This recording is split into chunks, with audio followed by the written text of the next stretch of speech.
ఆకాశవాణి వరంగల్ కేంద్రం. శ్రోతలు, ఈనాటి ఆరోగ్యామృతం కార్యక్రమంలో మహిళల్లో సర్వైకల్ క్యాన్సర్ నివారణ చర్యలు, స్త్రీ వ్యాధుల వైద్య నిపుణులు డాక్టర్ సౌమ్య గుజ్జల గారితో పరిచయ కార్యక్రమం వింటారు. క్యాన్సర్లపై అవగాహన లేకపోవడం వల్ల అవి ఎన్నో జీవితాలకు శాపంగా మారుతున్నాయి. ఇందులో ఒకటి సర్వైకల్ క్యాన్సర్. మహిళలకు మాత్రమే వచ్చే ఈ క్యాన్సర్ను తొలినాళ్లలో గుర్తిస్తే కనుక సమూలంగా నిర్మూలించి సంపూర్ణ ఆరోగ్యాన్ని తిరిగి పొందవచ్చు. దీనికి టీకాలు, పరీక్షలు అందుబాటులో ఉన్నప్పటికీ మహిళల్లో అవగాహన లేమితో చాలామంది ఈ వ్యాధి బారిన పడుతున్నారు. అసలు సర్వైకల్ క్యాన్సర్ అంటే ఏమిటి? దీని లక్షణాలు ఎలా ఉంటాయి? అలాగే చికిత్సా విధానం ఎలా ఉంటుంది? అందుబాటులో ఏవైనా వ్యాక్సిన్లు ఉన్నాయా? మొదలైన విషయాలను శ్రోతలకు వివరించడానికి ఈరోజు మన ఆకాశవాణి స్టూడియోలో ఉన్నారు నగరంలో ప్రముఖ స్త్రీ వ్యాధుల వైద్య నిపుణులు డాక్టర్ సౌమ్య గుజ్జల గారు. వారిని అడిగి వివరాలు తెలుసుకుందాం.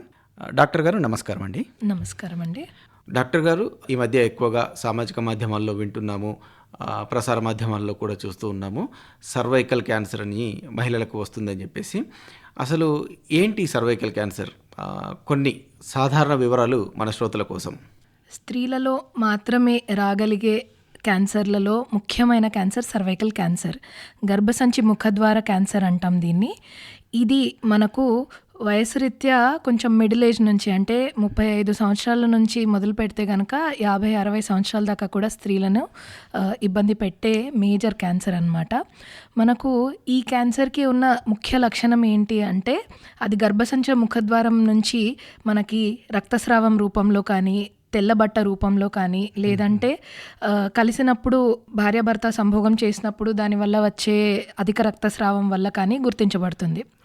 చాలామంది స్త్రీలు ఈ క్యాన్సర్ అనేది చాలా విపరీతమైన దశకి చేరుకునేదాకా దాన్ని గుర్తించుకోపోవడం వల్ల వాళ్ళకు ట్రీట్మెంట్ అనేది సకాలంలో అందకపోవడం, దానివల్ల ట్రీట్మెంట్ చేయాల్సిన టైంలో వాళ్ళకి దాని రిలేటెడ్ కాంప్లికేషన్స్ అనేవి చాలా ఉండడము, దాంతోపాటు కొంతమంది అనవసరంగా మృత్యువాత పడడం అనేది జరుగుతుంది.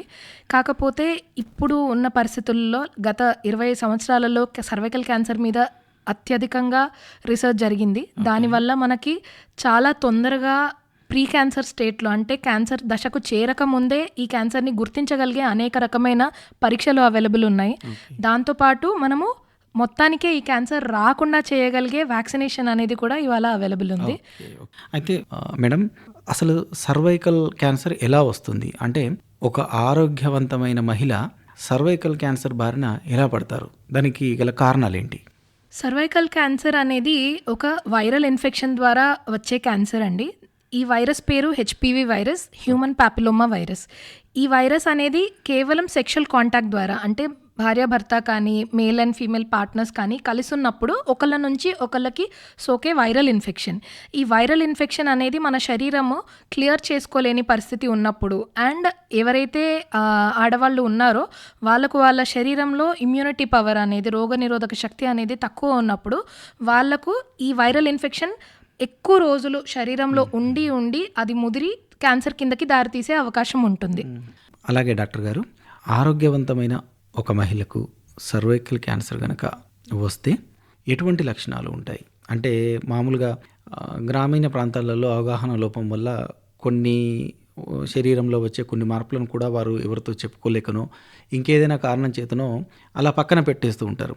అలాంటి వారు, నాకు శరీరంలో కొంచెం ఇబ్బంది ఉంది, డాక్టర్ని సంప్రదించాల్సిందే అని ఎప్పుడు అనిపిస్తుంది? అంటే ఎలాంటి లక్షణాలు సర్వైకల్ క్యాన్సర్ సోకిన ఒక మహిళలో కనిపిస్తూ ఉంటాయి?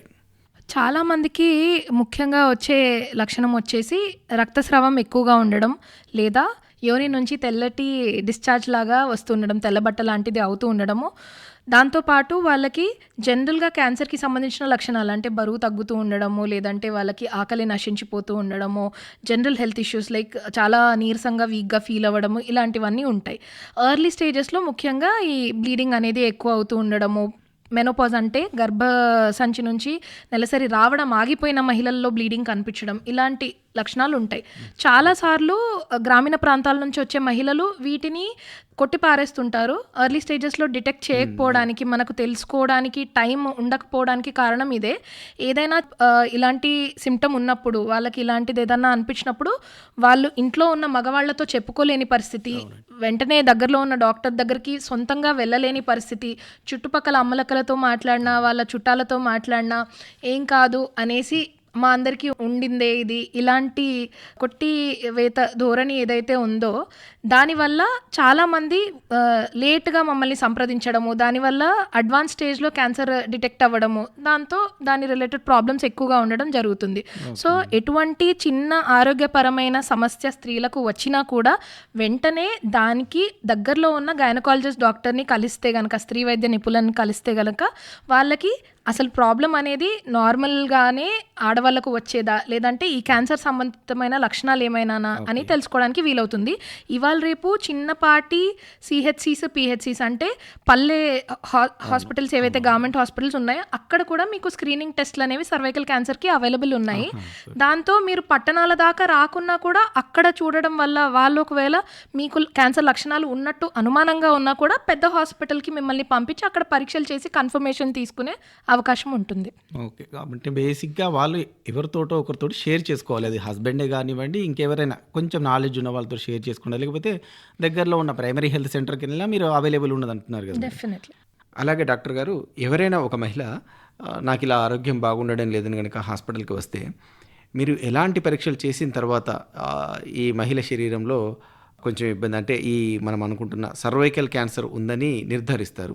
అంటే సాధారణంగా సర్వైకల్ క్యాన్సర్ను నిర్ధారించడానికి ఎలాంటి పరీక్షలు చేస్తారు? గైనకాలజిస్ట్ దగ్గరికి ఫస్ట్ విజిట్లో వచ్చినప్పుడు అండి మనం వాళ్ళ డీటెయిల్ హిస్టరీ తీసుకుంటాము. వాళ్ళ సమస్యలు, ఈ సర్వైకల్ క్యాన్సర్ లక్షణాలు ఉండే అవకాశం ఎంత అన్నది వాళ్ళ సిమ్టమ్స్ని బట్టి అసెస్ చేయడంతో పాటు కింద నుంచి వాళ్ళకి ఒక చెకప్ చేస్తాము. గర్భసంచి ముఖద్వారం కంటి చూపుకి ఎలా కనిపిస్తుంది అన్నది చూస్తాము. దాంతోపాటు అయోడిన్ టెస్ట్ అనేది ఉంటుంది, విజువల్ ఇన్స్పెక్షన్ విత్ అయోడిన్ అనేసి. దాంట్లో ఏం చేస్తామంటే చిన్న ఒక అయోడిన్ సొల్యూషన్ అక్కడ అప్లై చేసి కలర్ చేంజెస్ని బట్టి అక్కడ ఏమైనా క్యాన్సర్ రిలేటెడ్ టిష్యూ ఉండే అవకాశం ఉందా అనేసి మనం నిర్ధారించుకుంటాము. అండ్ దాని నుంచి ముక్క పరీక్ష తీసి మనం కన్ఫర్మేషన్ చేసుకునే అవకాశం ఉంటుంది. ఇదే కాకుండా ప్రీ క్యాన్సర్ స్టేజ్లో, అంటే క్యాన్సర్ సోకక ముందు క్యాన్సర్ ఉందా లేదా, క్యాన్సర్ వచ్చే అవకాశం ఉందా లేదా తెలుసుకోవడానికి మనకి పాప్స్మియర్ టెస్ట్ అనేది అవైలబుల్ ఉంది. చాలా సింపుల్గా ఒక చిన్న బ్రష్ లాంటి పరికరంతో గర్భసంచి ముఖద్వారం నుంచి సెల్స్ తీసుకొని మనము దాన్ని 3 నుంచి 5 రోజుల లోపలే, కొన్ని సెంటర్స్లో ఇంకా సేమ్ డే కానీ మనకి రిపోర్ట్ వచ్చేస్తుంది. సో దాన్ని బట్టి మనకు ప్రీ క్యాన్సర్ అంటే క్యాన్సర్కి ముందు దశలో కానీ లేదా క్యాన్సర్ దశలో కానీ ఉందా ఈవిడ ప్రాబ్లం అనేసి తెలుసుకోవడానికి వీలవుతుంది. అలాగే డాక్టర్ గారు, ఇప్పుడు మీరు చెప్పిన ఈ టెస్టులన్నీ చేసి పరీక్షలన్నీ చేసిన తర్వాత ఒక స్త్రీకి సర్వైకల్ క్యాన్సర్ ఉన్నది అని తెలిసాక ఎటువంటి ట్రీట్మెంట్ చేస్తారు? అంటే ప్రీ స్టేజ్ నుంచి మొదలు పెడితే ఏమైనా దశలు ఉంటాయా? దశలను బట్టి ట్రీట్మెంట్ ఏమైనా మారుతుందా? ఎలాంటి ట్రీట్మెంట్ చేస్తారు? అలాగే ఏదైనా వ్యాక్సినేషన్ కూడా అవైలబుల్ ఉందా? కొంచెం వివరాలు. ఆడవాళ్ళల్లో ప్రీ క్యాన్సర్ స్టేజ్లో సర్వైకల్ క్యాన్సర్ని గుర్తించగలిగితే కనుక చాలా సింపుల్ ట్రీట్మెంట్స్ తోటి మనం చాలా సులువుగా ఆ సమస్యకి పరిష్కారం తీసుకోవచ్చు. అక్కడెక్కడైతే క్యాన్సర్ సోకిన టిష్యూ ఉందో, కణజాలం ఉందో, దాన్ని మాత్రమే తొలగించే పద్ధతులు ఉంటాయి. చిన్న లూప్ రింగ్ ద్వారా అక్కడ క్యాన్సర్ సోకిన లేదా ప్రీ క్యాన్సర్ స్టేజ్లో ఉన్న కణజాలాన్ని తీసేస్తే సరిపోతుంది. మనకు అదే స్టేజ్ 1, స్టేజ్ 2, స్టేజ్ 3, స్టేజ్ 4 అని ఉంటాయి. స్టేజ్ 3 అండ్ స్టేజ్ 4కి ట్రీట్మెంట్ అనేది చాలా డిఫికల్ట్గా ఉంటుంది. వాళ్ళకి సర్జరీ అనేది వీలు పడదు. ఓన్లీ రేడియోథెరపీ అండ్ కీమోథెరపీ, అంటే కరెంట్ పెట్టడం, మళ్ళీ కీమో మెడిసిన్ అనేది గ్లూకోజ్లో మిక్స్ చేసి వారాల తరబడి ఇవ్వడం ద్వారా మాత్రమే మనకు ట్రీట్మెంట్ అన్నది పాసిబుల్. అదే ఫస్ట్ అండ్ సెకండ్ స్టేజ్లో మనం డిటెక్ట్ చేయగలిగితే కనుక చాలా హై క్యూర్ రేట్ అన్నది ఉంటుందండి. దాదాపు 97%, 97 పైన శాతం మనకి రికవరీ ఉంటుంది. తర్వాత వాళ్ళకి లైఫ్ టైంలో మళ్ళీ ప్రాబ్లం రాకుండా క్యాన్సర్ ఫ్రీ అవ్వడానికి 97 పైన శాతం మనకు సర్వైవల్ రేట్ ఉంటుంది. అదే మనకి లేట్ స్టేజ్లో డిటెక్ట్ అయితే మటుకు సర్వైవల్ అనేది కొంచెం తగ్గుతూ ఉంటుంది. 4th స్టేజ్కి వచ్చేసరికి ఆల్మోస్ట్ 10 to 15% మాత్రమే మనకు సర్వైవల్ రేట్ ఉంటుంది. సో తొందరగా డిటెక్ట్ చేయడమే మనకు ఉన్న పెద్ద ఆయుధం ఈ డిసీజ్కి. చికిత్స కంటే నివారణే మేలు ఉంటారు కదండి. అలాగే డాక్టర్ గారు, మీకున్న వృత్తి అనుభవాన్ని బట్టి, అంటే మీ ప్రాక్టీస్లో మీరు చూసిన దాన్ని బట్టి మహిళల్లో, అది పట్టణ ప్రాంతానికి చెందిన మహిళలు కానివ్వండి, గ్రామీణ ప్రాంతానికి చెందిన మహిళలు కానివ్వండి, ఈ వ్యాధి వ్యాప్తి ఎలా ఉందంటారు? అంటే సగటున మహిళలు ఏ స్థాయిలో ఈ సర్వైకల్ క్యాన్సర్ బారిన పడుతున్నారు? మీ అనుభవాన్ని బట్టి. ఇది మహిళల్లో వచ్చే సర్వసాధారణమైన క్యాన్సర్ అండి. ప్రతి 100 మంది ఆడవాళ్ళలో ఆల్మోస్ట్ ఒక 15 మందికి కూడా ఇది వాళ్ళ లైఫ్ టైంలో ఏదో ఒక దశలో వచ్చే అవకాశం ఉంటుంది. అంత కామన్ క్యాన్సర్. అండ్ దానికి సంబంధించి ట్రీట్మెంట్ కూడా మన హెల్త్ ఎకానమీ మీద అంతే పెద్ద బర్డెన్ లాగా తయారవుతుంది. సో దానికోసం ఎట్లా అంటే మనము rural population and urban population compare చేస్తే గ్రామీణ ప్రాంతాల్లో ఈ సమస్య చాలా మటుకు తెలియకుండానే డెత్స్ దాకా అంటే మృత్యువాత పడడం దాకా కూడా జరుగుతుంది. ఇప్పుడు స్క్రీనింగ్ ఫెసిలిటీస్ అన్నవి even urban health centres, rural health centres అంటూ గవర్నమెంట్ హాస్పిటల్స్లో కూడా అవైలబుల్ ఉంది. ప్రైవేట్ సెక్టర్ కూడా ఈవెన్ చిన్న చిన్న ఊర్లలో కూడా చేరుకుంటుంది. కాబట్టి డిటెక్షన్ రేట్ అంటే దాన్ని మనం ముందుగా తెలుసుకునే పద్ధతి పెరిగింది కాబట్టి మన నంబర్స్ అనేవి పెరిగినట్టు అనిపిస్తున్నాయి. సో గ్రామీణ ప్రాంతాల్లో ఈ సమస్య చాలా అధికంగా ఉంది. పట్టణ ప్రాంతాల్లో వాళ్ళ అలవాట్ల వల్ల కానివ్వండి, కొంత రిలేటివ్లీ తక్కువ రిస్క్ ఉన్న క్యాన్సర్ ఇది అర్బన్ ప్రాంతాల్లో. కానీ గ్రామీణ ప్రాంతాల్లో ఇంకా దాని ప్రాబల్యం చాలా ఎక్కువగా ఉంది. అలాగే డాక్టర్ గారు, మీరు ఇప్పుడు మాట్లాడుతూ ఈ సర్వైకల్ క్యాన్సర్కు ఒక వ్యాక్సిన్ అవైలబుల్ ఉందని చెప్పారు కదా. ఈ వ్యాక్సిన్ను మహిళల్లో ఎప్పుడు వేస్తారు? అంటే క్యాన్సర్ రావడానికంటే ముందే వేస్తారా, ముందు జాగ్రత్తగా, లేదంటే క్యాన్సర్ వచ్చిన తర్వాత ఒక దశ నుంచి ఇంకో దశకు మారుతున్న స్టేజ్లో వేస్తారా?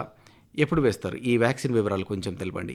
ప్రపంచంలో క్యాన్సర్కి వ్యాక్సిన్ ఉంది అంటే కేవలం సర్వైకల్ క్యాన్సర్కి మాత్రమే.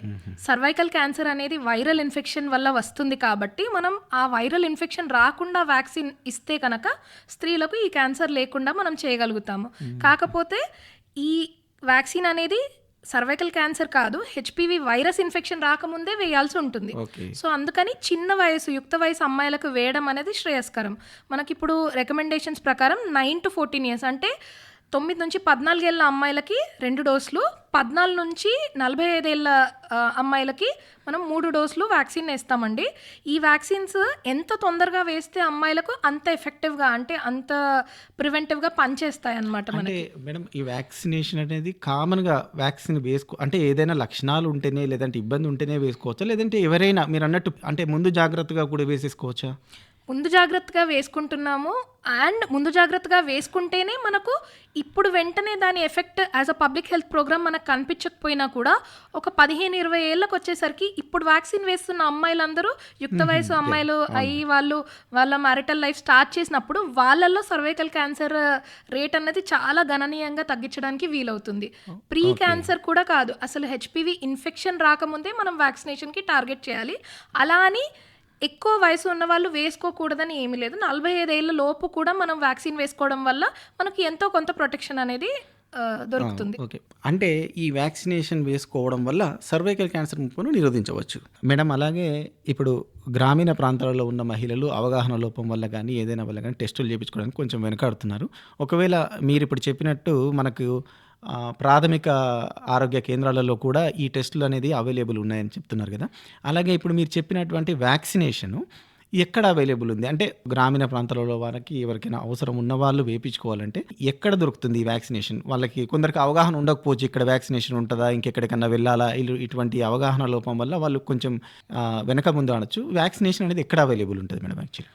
ఇప్పుడు ప్రస్తుతానికి వ్యాక్సిన్ అన్నది కేవలం ప్రైవేట్ సెక్టర్లో మాత్రమే అవైలబుల్ ఉందండి. ఎందుకంటే వ్యాక్సిన్ కాస్ట్ ఆఫ్ ప్రొడక్షన్ అదంతా కూడా సబ్సిడీస్ చేసి తగ్గించడానికి గవర్నమెంట్ ప్రయత్నం చేస్తున్నా కూడా ఇప్పటికైతే అది కేవలం ప్రైవేట్ సెక్టర్లో అవైలబుల్ ఉంది. కానీ ఫ్యూచర్లో తొందరలో మన గవర్నమెంట్ దాన్ని స్కూల్ బేసిస్లో చిన్నపిల్లలకి 9 to 14 years బెస్ట్ ఏజ్ కాబట్టి as a school vaccination program తీసుకురావడానికి మన ఫైనాన్స్ మినిస్టర్ నిర్మలా సీతారామన్ గారు లాస్ట్ బడ్జెట్లోనే తను అనౌన్స్మెంట్ చేశారు. ఆ ప్రోగ్రామ్ మొదలవ్వడానికి కొంత టైం పట్టొచ్చు. కాకపోతే ఈ లోపల ఎవరైతే కాస్ట్ అనేది కొంచెం బేర్ చేయగలుగుతారో వాళ్ళు ప్రైవేట్ సెక్టర్లో ఇప్పుడు రెడీగా వ్యాక్సిన్ అనేది దాదాపు ప్రతి చిన్న పట్టణంలో అవైలబుల్ ఉంది. ఊర్లలోకి ఇంకా చేరలేకపోయినా కూడా దగ్గరలోని చిన్న పట్టణాలలో ఇదైతే అవైలబుల్ ఉంటుంది. మేడం, అలాగే మామూలుగా ఇప్పుడు ఇది స్త్రీలు అందరితో చెప్పుకునే విషయం కాదు. అది భర్తతో కానీ లేదంటే ఇంట్లో దగ్గరగా ఉండే వాళ్ళతో కానీ షేర్ చేసుకుంటారు. అలా చాలామంది బయటికి చెప్పకుండా ఇబ్బంది పడే స్త్రీలు ఎంతోమంది ఉంటారు. అలాంటి వారికి మీరు ఇచ్చే సందేశం ఏంటి? అంటే వాళ్ళు ఎలా ఎక్స్ప్రెసివ్గా తన సమస్యను మరొకరికి చెప్పుకునే విధంగా ఎలా ఉండాలంటారు?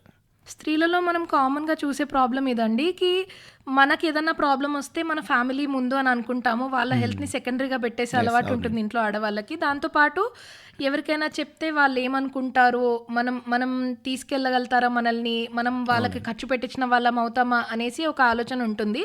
కానీ సర్వైకల్ క్యాన్సర్ అడ్వాన్స్ స్టేజ్లో డిటెక్ట్ అయ్యి ఫ్యామిలీ మొత్తం ఆ ట్రీట్మెంట్ వల్ల ఎఫెక్ట్ అయ్యే కన్నా ముందు స్టేజ్లో మనం పికప్ చేసుకోవడానికి స్త్రీలు ఏమాత్రం సంకోచం లేకుండా భర్తతో కానివ్వండి, వాళ్ళ ఫ్రెండ్స్తో కానివ్వండి, లేదా దగ్గర పట్లో ఉన్న ఆశా వర్కర్తో కానివ్వండి, లేదా చిన్నపాటి ఊర్లో మనకి ఉండే డాక్టర్స్తో కానివ్వండి, వీళ్ళతో వాళ్ళ సమస్య షేర్ చేసుకున్నట్టయితే చిన్న దశలో దాన్ని డిటెక్ట్ చేయడానికి వీలవుతుంది.